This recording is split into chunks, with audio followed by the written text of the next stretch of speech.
Power star Pawan Singh का गाना चूल्हा अलगे जरी का विश्व रिकॉर्ड, क्या खेसारी लाल यादव अब तोड़ पाएंगे कि नहीं तोड़ पाएंगे? तो क्या खबर इस वीडियो में हम जानने वाले हैं। तो वैसा अगर आप पावर स्टार पवन सिंह के सच्चे फैन हैं तो चैनल को सब्सक्राइब करके छोटा सा कमेंट जरूर करना और वीडियो आप पूरा जरूर देखिए जिस प्रकार से पावर स्टार पवन सिंह का गाना चूल्हा अलगे जरी को नए चैनल से रिलीज किया गया था, प्रियांशु के चैनल से, जिस चैनल पे टोटल 43,000 ही सब्सक्राइबर थे। आज उस चैनल की अगर बात की जाए तो 17,000 प्लस सब्सक्राइबर कंप्लीट हो चुके हैं। और प्रियांशु को यह पता था कि पावर स्टार पवन सिंह का गाना रिलीज करने से इस चैनल का कुछ वैल्यूएशन बढ़ सकता है।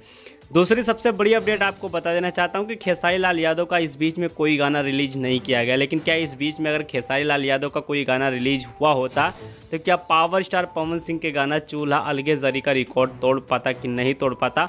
आप लोग कमेंट बॉक्स में कमेंट करके ज़रूर बताइए। साथ में आपको बता देना चाहता हूं कि पावर स्टार पवन सिंह का ये गाना ऐसा है जो कि बिल्कुल अश्लील से बाहर, और ऐसा गाना अभी तक खेसारी लाल यादव का शायद कोई गाना इस साल रिलीज नहीं किया गया है। बेशक अगर रिलीज किया गया होगा, अगर आपने सुना है तो 100% कमेंट बॉक्स में कमेंट ज़रूर करिए। और पावर स्टार पवन सिंह का ये गाना 13 घंटे की अगर बात की जाए तो 13 घंटे में 15 लाख व्यूज फाइनल करके अपने आप में एक नया इतिहास रच दिया है। तो बेशक इस पर आपका क्या राय होगा? जो भी होगा कमेंट बॉक्स में कमेंट कर सकते हैं आप लोग।